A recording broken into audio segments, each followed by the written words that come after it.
une très bonne idée. Léegi on démarre avec la situation économique du pays. Voilà, la situation économique du pays avec la dette, cette dette-là qui justement qui n'arrête pas justement d'augmenter, si je puis dire, parce que tout simplement le Sénégal n'a aucune autre source financière donc pour faire fonctionner son administration et obligé de nécessairement, j'allais dire même de wut xaalis pour dundal l'administration de ce pays-là parce que tout simplement voilà, depuis que le président Bassirou Diomaye Faye a eu à effectivement avouer que justement l'État du Sénégal est dans des contraintes budgétaires depuis boobu ba tey ñu continuer di leb tous les mois pour gérer notre administration et pour jéem a dundal l'État ay charge la État mooy un président qui se déplace État mooy le gouvernement autant État mooy les charges justement courantes et quotidienne même si je peux dire donc ça fait que effectivement est-ce que c'est une question que je pose est-ce que ça craint il y a quelques mois j'allais dire même quelques semaines il y a 2 mois environ bi coow gi bare dafa am fu ma ko mosoon a waxee ci beneen télé quand je disais que est-ce que je craignais waaw nii laa ko waxee woon que je craignais qu'on aille en faillite moom mooy dem ba nga xam ne sa réew amatul fu muy jëlee xaalis parce que ñi lay lebal mënuñu continuer di la lebal tout le temps alors que duñu amati yaakaar surtout que ni li ñu leen di wax ci àdduna bi moom mooy Sénégal c'est un pays à risque dans le sens que ni amuñu xam nga booy leb di leb da ngay toll ci benn niveau boo xam ne ki lay lebal il faut que mu am ay xalaat ci yow est-ce que moom xaalis bi mu lay jox wóor na ni yow di nga ko rembourser et comme en général ñi qui évaluer l'économie sénégalaise mooy les agences là que ñu ngay xam ne ñoom ngay dégg ñoom ñoo ñëw taxaw ne di ñu noter ay notation barki démb l'autre agence là xamu nu mu tudd encore c'est 3C la ñu defal Sénégal ça veut dire que ni de A à CC 3C voilà tu vois ñoom ñëpp ñu wax ci Sénégal ba nga xam ne tey ñu ngi naan sax la Guinée Conakry Guinée Sékou Touré Guinée Alpha Condé Guinée tout ce que vous voulez donc ce pays-là est en train de dépasser le Sénégal donc Mauritanie Gambie ci boppam bi nga xam ne c'est une enclave du Sénégal de 10 000 km². En Gambie boobu tamit dépassé na sur le plan économique le Sénégal donc c'est extrêmement compliqué et c'est très difficile moo tax may laaj est-ce que ça ne craint pas est-ce que ragaluñu man nag damay poser ay questions parce que je ne comprends pas am na ay agrégats yoo xam ne du ma ko maîtriser mais am na yoo xam ne boo ko xoolee nii rek de visu di nga comprendre que ni réew mënul continuer di leb kese c'est comme nit kese di leb di nga dem ba sa ñi la daan lebal dootuñu la mënti lebal parce que tout simplement dañu naan bon vous n'êtes plus crédible et que ñoom duñu ñëw di sànni seen alal parce que ki la lebal xaalis non seulement dafa bëgg nga rembourser ko mais dafa bëgg nga rembourser ko avec justement les intérêts yi nga xam ni mooy les intérêts dus te loolu nag ça fait très compliqué et ça fait craindre que ni ce pays pourrait peut-être se retrouver peut-être même des fois même j'ai envie de dire sûrement dans des situations financières qui seraient de plus en plus difficiles au fur et à mesure du temps te loolu lan mooy solution bi qu'est-ce qu'il faut faire véritablement maa ngi dégg ni la Côte d'Ivoire les bailleurs ivoiriens les opérateurs économiques ivoiriens les hommes d'affaires ivoiriens pratiquement lebal nañu Sénégal plus de 1600 milliards et vraiment ça fait peur et on a besoin d'être éclairé par rapport à tout ça parce que quand même il faut que ñu xam fan la réew mi jëm lan la ñu war a mën a def pour trouver des solutions te loolu je crois que ni jaroon na sax ki nga xam ne moom mooy le chef de l'État le président Bassirou Diomaye Faye mu jéem a wax ak réew mi wax ñu sax sans rentrer forcément dans le fond fan la ñuy parce que Sénégalais yaa ngi commencé di tig quand même ci lu bari lan mooy solution bi véritablement pour que ñu mën ñu xaw a sax jox yaakaar parce que non seulement sénégalais ñi ngi yëg difficultés quotidiennes yi chaque jour ñi am ay problèmes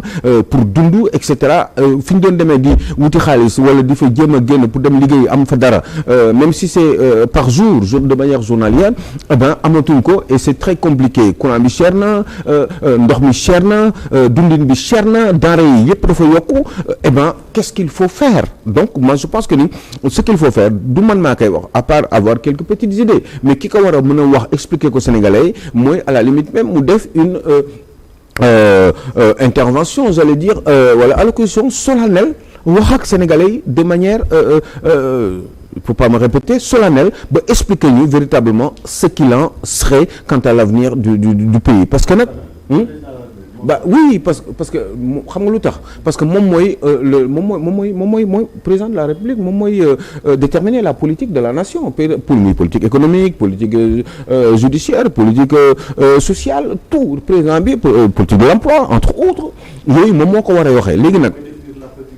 moom mooy définir la politique de la nation et donc il faut que mu wax ñu véritablement comme te mosoon nañu wax ni dañu nekk ci ay contraintes budgétaires effectivement c'est la vérité parce que il n'avait plus le choix il était obligé d'en parler parce que le constat ou les constats avaient été faits léegi nag comme mbir mi toll na ba fii il nous faut véritablement des solutions léegi nan la mën a def pour que solution mën a am on peut avoir nag quelques idées wala par rapport ak moom li muy wax ñu xam nan moo ci possible ak lu ci possible joxe ci suñu xalaat et puis qu'on essaie d'avancer parce que ñun ñëpp ay acteurs lañu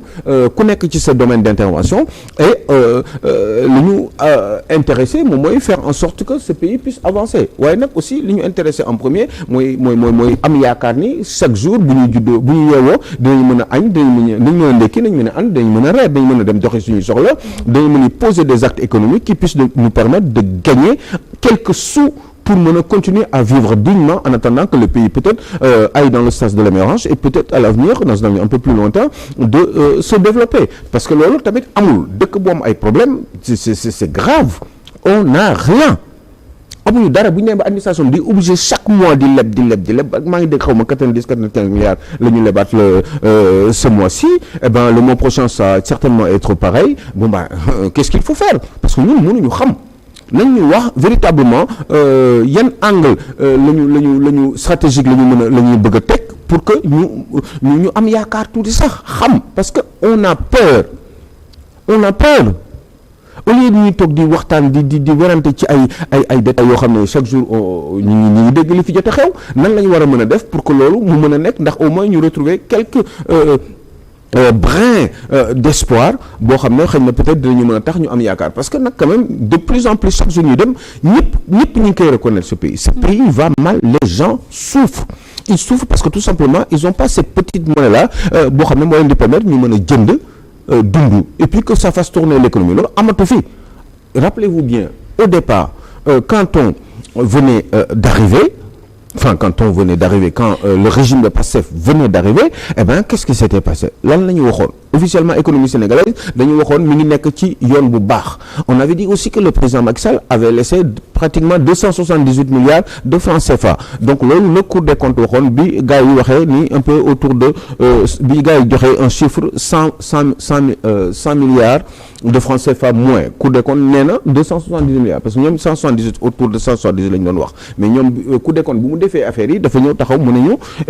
278 milliards bàyyi nañ ko fi Banque mondiale neewoon nañu aussi officiellement Sénégal mi ngi nekk ci dynamique d'émergence bi fi Macky Sall di jógee Fonds monétaire international avait dit que ni amoon nañu 1 milliard 800 millions yoo xam ne pare woon nañu jox ñu ko le mois de juin dernier. Les signaux étaient ouverts. Les signaux en un mot on nous avait dit que les signaux étaient verts mais entre-temps qu'est-ce qui s'est véritablement passé est-ce que dafa am benn 4 000 milliards boo xam ne 4 000 milliards mooy 7 milliards de dollars yoo xam ne dañu ne gars yi dañ ko nëbb te xamuñu fu mu nekk nañu expliquer aussi bu ñu expliquer sax à la limite bu nañ comprendre bu fekkee ni li ñuy wax xel nangu na ko qu'est-ce qui s'est passé aussi ci les 1000 milliards yi nga xam ne premier ministre Ousmane Sonko waxoon na ko te nee nañu 1000 milliards yooyu moom xam na fi mu nekk gis na ko te foog naa ni sax waxul woon benn nit kese ay nit ñoo xam ne seeni compte am na plus de 1000 milliards je pense que loolu la waxoon waaw loolu yëpp peut-être bu fekkee ne amoon nañu solution parce que imaginez bien ci ñetti weer yi rek war nañu leb pratiquement 1000 milliards wala 6 mois les 6 derniers mois donc il faut qu'on nous éclaire on a besoin de savoir parce que mënoo dund ci réew di fay ay impôts di doxal normalement en tout cas yaa ngi assumer ce civisme normalement ñu ne la yow da nga war war a sonn alors que ñoom fi ñu leen teg ñu ngi leen di mettre ci ay conditions dañuy leb xaalis nee naa la pour dundal seen bopp pour organiser seen liggéey mais en attendant Sénégalais moom bu yeewoo amul benn possibilité amul benn solution pour mën a gérer li mu bëgg gérer et ça franchement il faut pas qu'on aille au ñu yegg ci situation de scandale. De scandale, c'est-à-dire. C'est de scandale maanaam toll ci benn niveau boo xam ne effectivement on se rend compte que ni peut-être que le pays sera en faillite. Faillite boobu ce serait scandaleux alors que kenn xamul mënu la wax véritablement bu fekkee ni ñoom li ñuy wax dëgg la. ci kat yaakaar nga ni dinañ fa àgg. c'est-à-dire que ça fait peur mais est-ce que imagine ngeen ni gars yi mais chaque mois ñu ngi leb xaalis dañuy leb xaalis boo xam ne dañ ko war a fay avec des taux extrêmement élevés par rapport ak bu fekkoon ni Fonds monétaire international joxoon nañu 1 milliard 800 millions yooyu on aurait été largement gagnant loolu déjà ça pose un problème et chaque weer dañuy leb xaalis donc dette bi day gën a yokku te dette bi bu ñu ko yokkee bu ñëwee xaalis boobu c'est juste pour assurer les charges courantes maanaam fay salaire yi comme ni ma ko waxee. pour appuyer li nga wax rek. parce que am na benn rapport boo xamante ne je crois que c'était l'avant-dernier ou bien le dernier rapport. que xaalis bi nga xamante ne jot nañ ko lépp les 98% si budget de fonctionnement de l'État la dem apparemment ci at bi 2 milliards la ñu wax comme moom la ñu def investissement ci li ñu lépp yëpp 2 milliards de francs CFA te ba tey kenn mënu la wax véritablement. 2%. Non même 2 milliards. 2 milliards ou 2%, du coup je ne sais même plus. Je crois que c'est 2 milliards de francs CFA. la ñu jot a dépenser à peu près. donc moi je sais pas peut-être que ni lii may wax ni yëpp parce que ça me fait peur et que ça fait peur à beaucoup de Sénégalais xëy na peut-être sax lii taxawul mais au moins pour ñu leeral ñu ko il faut ñu xam. parce que ñun lépp lu ñu mën a gis moom mooy beaucoup de supputation mais aussi yëg-yëg bi nga xam ne Sénégalais am nañ ko par rapport ak justement cette vie qui est très très très difficile en ce moment pour que Sénégalais bi mën a joindre les deux bouts. D'accord peut-être balaa Serigne di réagir ma bàyyi kàngam mu ñëw rek si jàngat bi nga xamante ne Aliou Sow mu ngi koy def sur la situation économique du pays.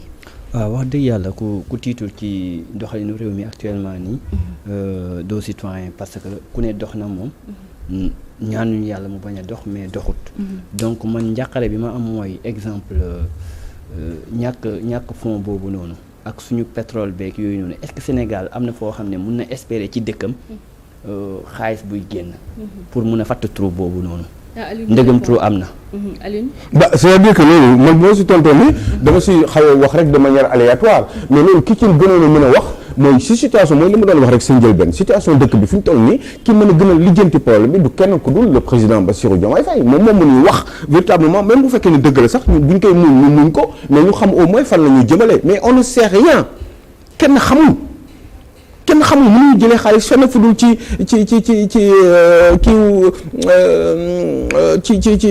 les sociétés financières qui sont dans la sous-région amuñu feneen fu jëlee wala Sénégal tous les ñi nga xam ne ñoo doon les grands opérateurs ou les grands chefs hommes d'affaires de ce pays-là eh ben ñoom ñëpp ñu ngi ci kaso bi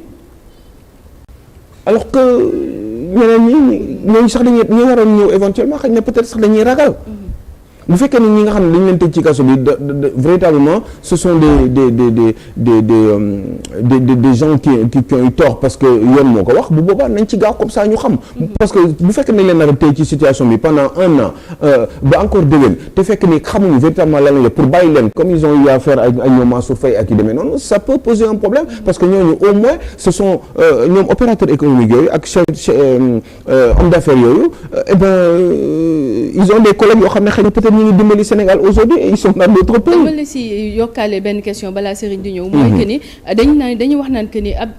champion boo xamante ni ñuy créer champion yi ñoo baaxul par exemple nit ki day gis régime bi day gis ne diwkat Serigne sama waay la xaaral ma éppale ko bu ko defee Serigne si boppam moom ay mbiram baax mais peut-être duñ jaar si ay appel d'offre bu ko defee beneen régime bu ñëwee Serigne bu fekkee nekk na champion te Serigne àndul ak ñoom mu rey champion boobu noonu maintenant bu fekkee ne chaque régime day ñëw nga rey champion boo xamante ne bokkul àndul ak yow donc kañ la ñuy am li nga xamante ne moo di ay champions nationaux. C'est-à-dire que champions nationaux il faut que ce soit des champions aussi qui sont sincères. Bien sûr parce que quand même si c'est pour juste les enrichir comme ça ñu tudd leen benn période et puis qu'on n'en parle plus xam nga une fois mos naa leen wax fi nii ci régime Macky Sall Dorogueye était là. On a parlé de partout homme d'affaires di ko way fu nekk tout allait bien et cetera xipil xool xam nga di dépenser de l'argent alors que bon ba mosuñu ko woon xam à la base mu créé woon ay entreprises am autant d'employés qui puissent lui permettre de gagner beaucoup d'argent ou de l'argent à ce point-là ba pare voilà mi ngi noonu léegi anamu dem na léegi normalement quelles sont ces entreprises qui sont là est-ce que entreprises yaa ngi daw ba tey est-ce que lan la fi defoon moment boobu est-ce que mooy li ngay wax rek est-ce que du homme d'affaires boo xam ne xëy na peut-être régime boobu moo ko créé woon de toute pièce rek juste pour nekk benn espèce de écran le temps que ce régime-là disparaisse et que moom aussi il fait la même chose qu'il fasse la même chose parce que regardez il n'est plus là léegi nekku fi mais am na ay entreprises yoo xam ne xëy na mi ngi woon fii ci réew mi Doro Gueye boobu ana entreprise yi est-ce que mi ngi koy tourner ñaata salarié la amoon combien il a payé de taxes déjà combien d'employés il avait employés ñaata leen doon fay ay taxes lan moo doon chiffre d'affaires am et cetera masse salariale am lan la woon combien il a eu à payer d'impôts ce Doro Gueye entre exemple là parce que je vois qu'il est parti et qu'on n'en parle plus. D'accord suñu xel est-ce que moom sax mës na gis Ousmane Sonko daje nañu wala dajewuñu c'est une question que je pose. daje nañu wala yow. c'est-à-dire que je pose des questions. parce que li nga dégg mais am na ñoo xam ne nee nañ daje nañ am na ñoo xam ne nee nañ dajewuñu. léegi man laa ciy gëm. léegi yow loo si xam. c'est-à-dire que man damaa xamul et puis lu tax mu dem. dajee pour lan dajee. non dajee xaw ma parce que quand même. homme d'affaires la. parce que dafa mel ni teg nañ ci ndodam mandat d'arrêt international. mais kenn waxu Madiambal rek la ñuy wax. non Madiambal est-ce que Madiambal daa bëri wax rek daa gën a wax rek moom. non man Madiambal tam temps yëpp daa wax la ñuy wax mais Doro la wax ni bon mi ngi toog noonu te xamoon nañ ko quand même comme étant un grand opérateur économique un monsieur qui était censé gagner beaucoup d'argent. mais Madiambal du bëri wax de éducation de Madiambal dafa bëri wax mais peut-être que ni ku bëgg a dee tamit wekku. Serigne ma bàyyi la nga réagir foofu noonu. bu dee bëgg a dee rek la mandat d'arrêt rek la. kanaa kon Doro Gueye daa war a wekku mais man fi ma bëgg a waxee kii mooy Aliou Sow dafa wax léegi ne ce serait scandaleux réew mi dem fayit mais scandale yaakaar naa dara jiituwu ci dette bii ñu caché te mu toll ci ay 1000 milliards bëri boobu gëdee yaakaar naa foofu la ñu war a njëkk a saytu laataa ñuy xool par exemple góorgóorlu yu état bi def nguur gi def fi mu toll nii. pour jéem cee génn ndax léegi day góorgóorlu rek. léegi góorgóorlu bi nekk ci këram di góorgóorlu di daw dépense état bi ci foofu la toll. lu ko yóbbee nag loolu lañ war a xool. léegi yow balaa Alioune Sow di wax foofu noonu yow nga ne état dafay góorgóorlu man yaakaar naa ni état si boppam balaa mu doon bu bëggee wane ne mu ngi góorgóorlu mu wàññi train de vie yow moom. état si boppam mu wàññi train de vie yow ba pare. maintenant nag quand tu dis que ni ndax mandat d'arrêt kese la. maintenant ça dépend des personnes duñu benn en fait. duñu benn man fi ma doon waxee ne. Madiambal daa gën a wax rek dossier am gën a jëm kaw bu dee. envoyé nañ ko wala jox nañ ko mandat d'arrêt moom Doro Gueye am mandat d'arrêt ñoom ñaar ñoo yem ci kon ci mandat d'arrêt. ku ci ne da yoon dalaa soxla. pour waaye li si Doro Gueye peut-être moo nekkul si Madiambal moo tax peut-être coow li bëri. déedéet coow li kay bu bëree fële rek c'est parce que kële mooy wax kay day wax Doro Gueye kañ nga ko gëj a dégg mu wax. non ma ne peut-être ñaari dossiers yi ñoom ñoo bokkul en réalité. ñaari liñ buutee rek mooy kee day wax te kee waxul loolu de laa ci gis. non man dama jàpp que ni ñaari dossiers yi bokkul Madiambal la ñuy wax. mais Doro Gueye gisuma ko fenn fu mu waxee. mais loolu fan la mandat d'arrêt toll par exemple est-ce que posé wu nga question boobu. fu mandat d'arrêt toll si la. waaw xam nga bu ñu waxee ni bon mandat d'arrêt en général sax état moo koy def. état moo koy def ci nit mais bii nii juge bi moo def am nu ñu koy tuddee après non du mandat d'arrêt c'est pas le mot qui convient c'est un autre mot. Je sais plus demande d'extradition. waaw léegi loolu ba tey loolu fu mu ci toll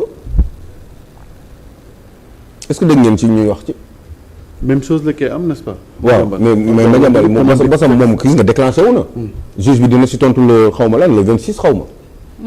mais bu Doro fan la toll. sëñ ba pare may laaj ndax mës na gis Ousmane Sonko avant muy dem. xam nga il y a beaucoup de choses qui ne collent pas quoi il y a beaucoup de choses moi des questions que je me pose. parce que quand même c'est un monsieur boo xam ne du dara xam nga man aussi tamit c'est des gens yoo xam ne amoon nañu yenn possibilités yi ils ont gagné de l'argent peut-être même légalement ils l'ont gagné mais man j'ai juste besoin qu'on m'explique parce que boo jëlee nit ci Sénégal mu nekk un opérateur économique nekk un homme d'affaires nga teg ay mandat d'arrêt surtout que amoon na problème avant muy dem ak ay nit nga def demande d'extradition ci ndoddam mu dem kenn waxul ci waxam Madiambal moo mujjee dem Madiambal demande d'extradition moo mujjee. loolu sëriñ la nga ci xalaat en tant que nit nii rek quoi ak aqulay taala. parce que ça me pose un problème. xalaat waxtaan kee day wax te kee waxul donc. non lu affaire wax non affaire ñun dañu waxul ci wax bi xam nga wax nañu ni wax demandé nañu extradition wu kii Madiambal Diagne mais avant boobu am na beneen bu njëkk def boobu kenn waxatu ci.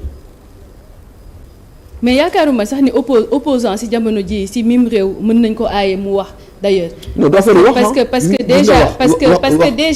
déjà am na ñoo xamante ne déjà dañ daan taal seen live wax li nga xamante ne moom lañ bëgg a wax te kenn mësu leen wax ni leen noppil Aliou Sow bu fekkee ne baax na ñu dem ci deuxième point bi. c'est-à-dire que nga daaneel foofu rek. waaw ma daaneel foofu mais vraiment man je veux juste comme être clair par rapport à ça parce que ça nous pose un problème man bu fekkoon tey jii ni 4 000 milliards yi génn na. man wallaay dinaa kontaan trop. mooy 7 milliards de dollars yi parce que quand même. mooy dette cachée nee naa la pratiquement loolu nguur gi moom la leb ci at bi. yaa ngi dégg kon bu génnoon kon lii yëpp kon bor boobu da nga koy fay rek. boobu benn la ñaareel moom mooy beneen 1000 milliards boo xam ne un premier ministre de la République du Sénégal yor administration bi xam nga certainement déggoon na ci ak président de la République wax dëgg yàlla bu fekkee ne am na ay 1000 milliards yoo xam ne dafa nekk ci ay comptes mais duñ ko génnee. non nañ waxante dëgg quoi nañu arrêté ci foofu bu dee ay nit sàcc nañ ko dëgg-dëgg mais nañ ma ko génneel moo gën ñu lay lebal sama réew mi di ko leb te lépp ñun ñoo koy fay bu dee loolu am na mais question boobu lu tax gars yi duñ ko laajte. ak rapport caché am na bu ko jëlee pourtant. waaw ban la. leb bu dee leb rek la. waaw leboon nañ ba romb sëy bi ñu waroon a lebe. mais loolu moo ko jiitu. non mais d'accord mais fu ñu lijjanti boobu ba pare avant ñuy. mais nii leb nañu ba continuer nañ di leb nii ba rombaat sëy bi. gën a yokk mënoo taxaw di. waaw d'accord non kay je suis d'accord xam nga mënoo taxaw waaye en attendant gis nga ay béréb yoo xam ne ay nit ñoo jël ay 1000 milliards xam nga 1000 milliards sàcc ko man gis naa ko mais dama koy dem jëli. loolu nag yoon a ko war a lijjanti. loolu kay la ñu war a joxoñ baaraamu tuuma barki démb. yaa ngi dégg le magistrat. bu jiite UMS ne xaw ma le temps de la justice n'est pas le temps parce que ñoom dañoo saturé seen liggéey bëri tey bëriwuñ ñoom si réew mi ñoom ñoo war a lijjanti. loolu lañ ko dénk kay ñoom ñoo ko war a lijjanti. yoon moo war a dox ci réew mi dox boo xamante ni. lii gën a jàmp ci li ñu war a lijjanti ñu gaaw lijjanti ko. da nga jàpp au lieu ñuy lijjanti ay dossier politique fii. di diligenté ay dossier politique gis nañ fi dossier diffamation yoo xamante ni ñaari at lañ ko lijjanti yeneen dossier diffamation yoo xam ne jël na fi 4 ans wala 5 ans. waaw loolu la war a lijjanti maanaam yoon moo war a dox ci réew mi daani la foofu ñu dem ci deuxième point bi. mais moi je suis d'accord avec toi. man jàkkoon naa ñu lijjanti ko mais am na yoo xam ne lijjanti ko moo gën a gaaw parce que lu ne fàng la kenn du ko jeex téléphone bi sëriñ yaa ko jël. gis naa ko bi ma leen di accuser loolu yëpp moment bi ma leen koy accuser yéen moment boobu yëpp man ci opposition laa nekkoon mu ñëw nekk ci nguur gi ne man maa gis ay 1000 milliards dette cachée maanaam dañu leb xaalis ba pare nëbb ko mais man bu ma xoolee traçable mais nguur laa yor sëriñ nguur laa yor bu ma bëggee gis damay gis bu fekkee ni gis naa ko sax maanaam gis naa ko. non bi 1000 milliards dañ ko wax. premier ministre da ko wax mais ñu bëri dañ ko weddi. non mais d'accord xam nga man sax à la limite. yoon mi ko war a leeral kay. man Serigne bu fekkee ni ñu bëri la man xëy na xaw naa ci bokk tuuti pour être honnête. xam nga ni ma si bokkee mooy man dama ne man nit nan la mën a sàcc 1000 milliards def ko ci ay compte ba man ma gis ko yor nguur te génnee ma 1000 milliards yi ak ba pare ku ne dem di leb. est-ce que Ousmane Sonko bu doon moom dina ko def wala moom daf ko wax président Bassirou Diomaye Faye bañ wala président Bassirou Diomaye Faye est-ce que dafa gëmul Ousmane Sonko. parce que quand même président Bassirou Diomaye Faye mënu Ousmane Sonko mënu ko wax loolu mu xam ko te du ko def parce que Serigne nee naa la ci at bi leb nañu ëpp 1000 milliards waaye léegi man mënu ma gis 1000 milliards quelque part te du ko dem jëli. wala boog bu fekkee ni Ousmane Sonko daf ko gis wax ko ci biti donte wax na ko ci biir kon parce que mu ngi ko wax ci biti te waxu ko ak bu dee dëgg la. te waxu ko ak président Bassirou Diomaye Faye bañ ne ko teg ko ci suuf hypothèse parce que ça serait grave quand même. wala xëy na est-ce que Bassirou Diomaye Faye dafa gëmul Ousmane Sonko daf ko mënul dara moo tax mu bàyyi ko mu wax li ma laaj nii lii bu ñu si tontoo solution am. parce que xaalis bu ñu sàcc la sëriñ quand même la ñu wax xaalis boobu ñu sàcc nañ ko génne gis naa ko man maa yor administration bi man maa ko yor wala je sais pas qu'est-ce que je n'ai pas compris. dafa am lu ma réer wala dama comprendre man mbir mi. Alioune baal ma nga daaneel foofu ñu dem ci le deuxième point man daal lenn daal xam naa ko comme magistrat yi ak journalistes yi jàpp naa ne ñoom ñoo yem benn àtte parce que déjà le journaliste ci jamono ji parfois tu n'as pas le droit à la parole surtout toujours dégg man la tu n'as pas le droit à la parole mooy cette dictature de la pensée unique qu'on veut instaurer. que yow amoo droit wax yow li nga xalaat que kii ni mu xalaatee rek noonu nga war a waxee man je ne suis pas du tout d'accord. maintenant ku nekk parce que yow ni nga xalaatee noonu ngay xalaatee bàyyi tamit keneen ki ni mu bëgg a xalaatee tamit mu xalaatee noonu bu ko defee mu jox moom li nga xamante ne moom mooy idée dictature de pensée unique boobu loo si bëgg a wax lan moo parce que non dictature de la pensée xam nga bu baax carrément ce que je veux dire ce que je veux dire mooy que ni parfois da ngay gis journaliste mu wax que tey jii nii yow boo waxee sa intime conviction parce que loolu la ñuy xaar ci juge bi également mais da nga ma poser question kay bàyyi ma wax que intime conviction bi journaliste bi waxee moom la ñuy xaar ci juge bi également muy wax muy sentinelle de la démocratie mais journaliste bu fekkee ne amatoo yow droit yow nga wax sa xalaat de peur que ñu saaga la ci réseaux sociaux yi loolu bu la yaboo ci jamono ji jëlal sa plume nga jël ko nga dënkaane ji ko wala yow nga xool beneen liggéey nga war a def waaye tuddee too sa bopp journaliste des fois on voit des journalistes yoo xamante ne dañuy toog ci plateau comme des militants da ngay wax selon ton intime conviction man loolu laa jàpp maintenant nag bu fekkee da nga dem ba bëgg a doon journaliste militant nga dindi sa yëre journaliste ci boppam nga dem nga toog ne carrément que ni man militant laa doonatuma journaliste. d'accord wax nga ne selon ton intime conviction oui. nit ki buy wax na wax li mu gëm ci xolam. moo xam journaliste la moo xam ab manœuvre la ku mu mënti doon na wax li nga xamante ni moo ne ci xolam te mu jàpp ne mooy dëgg. xam nga loolu ku ne am na ci sañ-sañ. léegi nag boobaa bu ñu xool ndax kii journaliste la wala du journaliste wala da ko war a wax wala waru koo wax ku nekk sañ ngaa far fu la neex même le journaliste su ko neexee far fu ko neex mais na li muy wax na fi taxee teg ko ci des faits yu dëgg rek yaa ngi dégg mais man dama jàpp ne wax nga léegi ne réseaux sociaux yi ñooy def dictat réseaux sociaux yi duñ démocratie réew mi kay bu ñu koy wax ne par exemple da ngeen war a bëgg a instaurer la pensée unique loolu yaakaar naa nguur gi la ñu war a wax nguur gi ak réseaux sociaux yi ñaar yu wutee la képp kuy wax loo xam ne da ngay wax bi nga ko waxee ñu di la saaga ci réseaux sociaux yi loolu affaire réseaux sociaux yi la bokkul ak nguur gi ak démocratie réew mi dara ndax démocratie réew mi ci élection la yem ak réew mi ni muy doxee ci yoonu réew mi loolu yaakaar naa mooy démocratie mais yaakaar naa ne. non des na xaaral jàppaguñ fi kenn koo xamante ni. réseaux sociaux yi ñan ñoo fa nekk. xaaral ma yeggali. d'accord baal ma jàppaguñ fi kenn koo xam dañ la jàpp ne parce que da ngaa wax nangam. te li nga wax fekk yoon mu terewu ko. boo waxee loo xam ne yoon da koo tere ñu teg la loxo yaakaar naa loolu amul lenn lu ñu ca war a joxoñ baaraam tuuma ne démocratie mu ngi soxe ci réew mi quant à réseaux sociaux yi nag moom loolu beneen affaire la loolu moom réseaux sociaux yi am mbedd la rek mbedd ma nag la fay xew ca mbedd ma la xewee ku fa def naka sur noonu te yoon war koo jàpp nañ ko jàpp yaakaar naa cybersécurité mu ngi ciy liggéey chaque jour ñu ne cybersécurité da nga koy dégg sax ci réseaux sociaux yi cybersécurité man loolu d'accord ma ci sax di saaga nit ak fu mu mënti nekk da nga koo bind da nga koo wax wala da nga koo xalaat ci saaga nit rek waru waxuma la ak di ko bind wala di ko wax kon loolu moom kenn cautionné wu ko léegi nag waaye nag loolu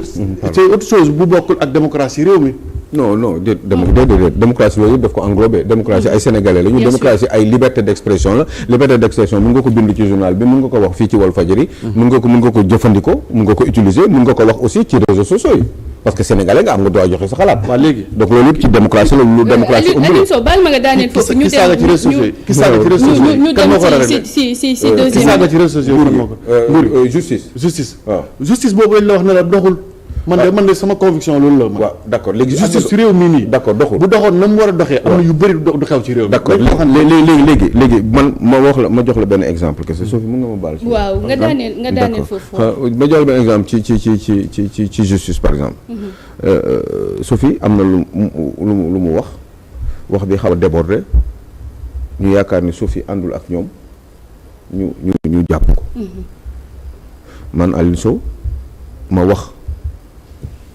pas forcément la même chose avec exactitude mais loo xam ne dafay entraver justement l'autorité de la justice wala l'autorité même exécutive dans sa dignité man ñu woo ma bàyyi ma dem léegi alors que nguur gi loolu moo xew ci nguur gi yow loolu nan nga ko gisee kon justice bu doxul c'est la faute à ñi nga xam ne ñoom ñoo war a assurer le bon fonctionnement de la justice par exemple link bi am entre le procureur entre le parquet disons de manière générale et le ministère de la justice qui a un patron qui s'appelle le premier ministre qui a un patron qui s'appelle le président de la république kooku bu ko neexee mu jël procureur bi nga xam ne bii parquet la nekk mun ko demal nga toppal ma Penda Diallo téye Penda Diallo ñu yàq ko naka sudul noonu avant ñuy woo Penda Diallo après au final bi ñu téye Penda Diallo ñu dem toog ñeenti weer bàyyi ko est-ce que xalaat nga ni kaw Mansour Faye ak li ñu ko yàq yëpp waruñu moo waroon génneel Mansour Faye li taxoon ñu téye ko finalement dañ ko mujjee bàyyi est-ce que xalaat nga ni bi ñu pas régime bi mais régime Macky Sall amul lu ñu tegul Karim Wade ci ay milliards yu mu sàcc yàlla na ko yàlla yërëm kii l'ancien patron du PIT Amath Dansokho am na lu ñu waxul ci moom ci Karim Wade finalement gis nga fu mu mujj xoolal tey fi mu mujj suuf moo tax il faut faire très attention. D'accord. Juste le dernier exemple bu récent mooy bu neexee nga continuer ba ca Idriss Seck kay non d'accord dama la jox yu récent yi ba lu ko weesu ba 1960 chaque jour ñu yëkkati fi ay dossiers yoo xam ne dafa am ñoo xam ne dañu yaa ngi del si ci li may wax d'accord naa mais dafa am ñoo xam ne dañu ne rupture xam nga fan nga war a laaj Ousmane Sonko li muy wax dëgg la wala du dëgg parce que Ousmane Sonko prône beaucoup loolu d'accord naa ci ak moom pour que justice am ci réew mi amaana xëy na loolu moo taxoon mu demandé Yacine Fall pour mu yegg si que Ousmane Diagne deful liggéeyam comme ni mu ko xalaatee la woon noonu la ko waroon defee donte sax daan na ko tagg léegi est-ce que tey jii nii Yacine Fall est là ministre de la justice nekk ci kiiwu jugu Ousmane Sonko est-ce que xalaat nga ni tey jii nii justice am na wala amul wala bu dee Ousmane Sonko bi nga xam ne moom mooy contrôler le ministre de la justice qui contrôle le parquet Ousmane Sonko boobu li mu bëgg Bassirou Diomaye Faye moo ko bañal. D'accord c'est une question ma tontu si. ngir yàlla. xam nga dañ koy wax si rapidement ñu dem si deuxième point Aliou dafay wax ay cas. waaw loolu mën na ko topp ba 1960 loolu laay wax léegi. d'accord na waaw. chaque régime dina am ay dossiers yu ñu yëkkati yoo xamante ni ba tey France daal di xëddeen. donc xam lan moo ca xew. am na ay dossiers yoo xam ne non lieu te dañoo xëyoon yoonooy wax xam nga yoon. bu ñu ne par exemple corps de contrôle yi ñoom ñoo def seen enquête def seen lépp teg ne diw sàngam mii inculpé na wala nu ñu ko waxti tudd nañ ko ci nangam luubalu nangami xaalis ay milliards la ñuy tudd nag ñu yëbbal ko justice def ay enquête am parfois ñu tëdd kaso parfois du dem kaso mu dem kaso def fa ab diir ñu génne ko parfois ñu ne non lieu wala ñu ne setal nañ ko li mu wax dara amu ci léegi loolu réew mi lan lañ ci am ñoom maanaam tuumaal nga nit te justice sa liggéey de justice parce que cour des comptes corps de contrôle yooyu justice la ñuy liggéeyal parce que bu ñu gisee nekk su dul noonu justice la ñuy jébbal d'accord loolu ba 1960 ba tey ji laa la wax waaw léegi dafa am ñoo xam non d'accord naa damay répondre d'accord c'est dama bëgg ñu comme Sophie dafa soxla maa ngi yegg si foofu nga wax ma léegi quoi léegi nii dama yegg si foofu régime bi dafa ñëw woote rupture moom la ñu war a mën a séentu ci lu nekk rupture mooy lan ci wàllu yoon indépendance de la justice dafa war a am c'est-à-dire pouvoir exécutif pouvoir judiciaire ak pouvoir législatif ku ne taxaw pleinement nga taxaw sa rôle. parce que léegi nii xalaat nga ni dox na wala doxul. waaw non pour ñu gaaw rek quoi. doxul mais léegi kan moo constitué ce blocage là. à ton avis xaw ma ko. d'accord parce que quand même. Alioune Ousmane Sonko a le contrôle. Alioune baal ma tamit nga daaneel foofu. d'accord léegi ñu dem si beneen point bi muy titre li nga xamante ne moo di yor moom la ñu nar a waxtaanee muy le péril politique Diomaye maintenant pourquoi s'éloigner du PASTEF est une faute stratégique majeure loolu nag moo nekk une bu quotidien yor lan nga si xalaat Alioune. c'est-à-dire que dama ne en quoi en démocratie ngay doxal jékki-jékki xalaat benn affaire ëllëg nga xalaat beneen parce que tout simplement situation moo tax nga xalaat ko léegi ça fait que ni d'accorduloo ak ñi nga xam ne xëy na en partie ak say njooñ yi ngay liggéeyal yow président de la République en quoi c'est dangereux par exemple pour Diomaye Faye lu tax mu war a dangereux parce que tout simplement ça voudrait dire que ni entre le Sénégal et Pastef, autant choisir pour un président de la République, autant choisir le Pastef. J'ai comme l'impression que ni wax bi loolu lay tekki parce que s'éloigner de son en réalité éloigner wu de ses prérogatives yow en tant que président de la République nga éloigner wu de tes prérogatives est moins dangereux que de s'éloigner du Pastef. xam nga dégg ngeen li may wax. maanaam nga sori Pastef ak nga sori pour un président de la République ak nga sori état. Allez, autrement, pour mu leer, vous avez le choix entre le Pastef et le Sénégal. Pour un président de la République, qu'est-ce qu'il doit faire? Un président de la République. Moom mu choisir mu éloigner wu Pastef moo gën a dangereux que mu éloigner wu Sénégal. Bi muy jiite. Non. damay poser que waaw xam naa ni ñaar la kay moo tax ma leen di kii nii di leen def parallèle di leen teg ñoom ñaar dama ne xam nga dafa am Sénégal xam nga dafa am benn question boo xam ne loo xam ne am benn affirmation boo xam ne kii da ko wax ay propos yu mu avancé yoor man daf ma réfléchir loo ma nekk di laajte parce que dañu ne un président de la République qui s'éloigne de son parti loolu ça peut être dangereux un président de la République c'est-à-dire que un président qui s'approche qui se lie intrinsèquement un président de la République à son parti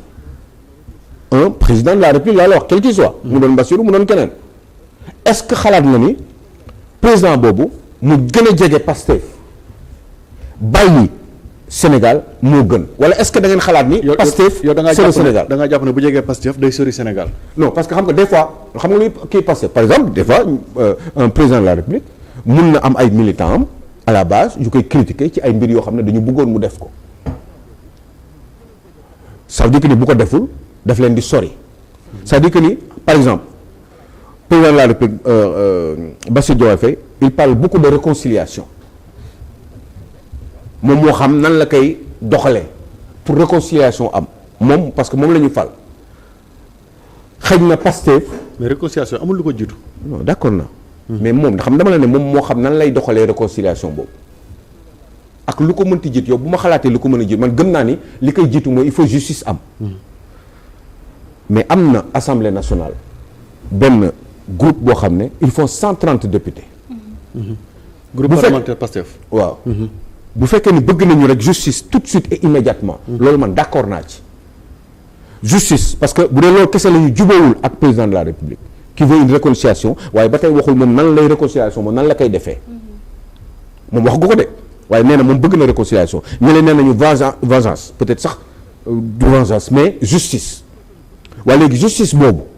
ñoom mën nañu woo justice ci loolu te dafa yomb ba président de la République di defee neneen loolu yomb na xam nga nan la yombee mooy dañuy jël loi d'amnistie bi duñ ko interpréter ñu abrogé ko définitivement comme ni ko premier ministre waxee woon ca biir assemblée nationale loolu biñ koy wax ak léegi war na mat léegi juróom-ñetti weer wala léegi mu def 9 ou 12 mois peut-être 1 an sax xaw ma ndax yaa ngi di fàttali ko loolu waaye loolu léegi est-ce que xalaat nga ni Serigne que loolu warul mën a nekk parce que yomb na assemblée nationale il suffit juste d'une proposition de loi bu ñu ko defee nag ba président bi bañ bu ko validé wul ñu xam ne président moo ko nanguwul moo bëggul justice léegi ñoom ils ont qu'à défier le président par rapport à ça xalaatoo ni loolu war na mën a nekk il suffit juste parce que nag kii nee na premier ministre Ousmane Sonko nee na biir assemblée nationale ñun ñoo bëggoon amnistie mais bëggatuñu waaye léegi bu nee bëggatul est-ce que xalaat ngeen ni lan moo tax boobu ba tey bi ñu rejeté loi d'interprétation boobu tegaatuñu beneen loi pour abroger définitivement la loi d'amnistie comme ça Serigne justice dina am lépp leer d'accord nga daaneel foofu Alioune Sow. bu dee mën na nekk. mais ñoom nañ ko essayer sax pour xool ba xam ndax président dina ko refuser wala déet. d'accord mais conseil constitutionnel nee na. mooy ci interprétation bi. waaw nee na am na yenn crime yeeg yenn kii yoo xamante ni loi d'amnistie yoo yaay yóbbaale wu ko. loolu yëpp d'accord naa mais dama ne non xam d'accord naa. yooyu moom fu ñu ci toll yoo xamante ni. loi d'amnistie concerné wu ko. waaw non d'accord naa. d'accord mais xam nga yoon lay def. non Serigne li nekk ci kaw. gën mën a régler problème bi yëpp. ñu xam kan mooy kan moo def lan. mais kooku premier ministre nee na ñu dindi ko. d'accord. waaye léegi loolu yow lan nga xalaat ni lu tax bi mu waxee ñu dindi ko ba tey. dindi wuñ ko. d'accord Alioune Sow mais loolu ci xalaat waale foofu noonu. c'est important. man loolu rek laa bëgg xam. d'accord suba ñu àggali incha allah suba ñu àggali incha allah mais loolu bëggoon naa quand même parce que en fait je veux qu'on réfléchisse ensemble. incha allah xam nga parce que on peut pas parce que il suffit juste de l'enlever. d'accord léegi lu bloqué wu ba tey surtout que ni kii Ndeye Mbilli ji nekk patron wu groupe parlementaire bi. ba pare nekk premier ministre disposé de l'administration. d'accord. am contrôle sur le ministre de la justice donc il y a toujours am na ay possibilités pour définitivement éradiquer cette loi d'amnistie. et puis comme ça lépp leer. d'accord Alioune. loolu ku bëgg justice kay loolu ngay def bu gaaw. d'accord Alioune. merci beaucoup bu ko jomaay nanguwul nag. ma terminer foofu bu ko jomaay nanguwul. bu ko jomaay nanguwul. ma xam ne jomaay moo bëggul justice. d'accord nga daaneel foofu Alioune jërëjëf. di leen sant bu baax a baax di leen gërëm kontaan nekkoon ak yéen ci plateau bi. bu mag bi di ziar bu baax sama yaay et puis samay doom xam nga di leen sant bu baax di nuyu Penda Diallo. Guèye et puis di nuyu aussi sama yaay ju baax jooju maman Ndeye Thiam nekk fële sa Thiès. di ko sant bu baax di ko ñaanal yàlla mu gudd fan. et puis am beaucoup de bonheur dans son entourage familial di ko massawu. di ko ñaanal yàlla mu may ko xolu muñ. et puis sàmmal ko njabootam gi. d'accord di ko sant bu baax a baax Thiam. ñu koy sant bu baax moom tamit di ko gërëm. Ablaye Niane Oustaz Ablaye Niane ñoom Mama Sadek ñoom Papa Mame Omar Kor Diop ñoom aussi ñëpp. Omar Diop mu ngi ca Bargny. ak Abdoulaye Samb Abdoulaye Samb aussi nekk fële sa Tëngéej ak Cheikh Tidiane Gomis ñu ngi koy nuyu bu baax a baax Pascaline Mendy aussi. d'accord sama goro boobu. parce que leen yàlla na la yàlla sàmm yow it may la sa xolu muñ. sa jëkkër boobu disparaître il y a 7 mois. di la ñaanal beaucoup de courage yow ak sa jaboot ñoom Anna et puis ñoom Mami tout ça. di la ñaanal ñu am xolu muñ et puis ses frères aussi ñoom Thiocho Marie di nuyu grand Charles Ndior nekk fële sa Thiès. d'accord sama grand frère la sama cousin la et puis ñoom Rémi Pierre entre autres. sama mbokk yi nekk Thiès. di leen sant bu baax a baax di nuyu grand Loulou Mendy aussi. di liggéey fii ci d'accord ci Ndakaaru. ñu ngi leen di nuyu ñoom ñëpp bu baax a baax waaye may daanele foofu rek masawaat encore une fois waa Joal Fadiouth si décès ki nga xamante ne moo di maire Khady Mbaye nga xamante ne da daan suivre bi lépp émission bëgg loolu Moustapha Diop bëgg di seetaan live Moustapha Diop nekkoon également nga xamante ne taxaw bi nga xamante ne bëgg na ko Walfadjri tamit ñu mu doon tiis boo xamante ne dal na si commune bi bu baax a baax ak jullite bi nga xamante ne mën ngeen ko seedeel ak lépp lu baax loo xamante ne mën nañ ko seedeel maire Khady Mbaye alors ñu koy massawu alors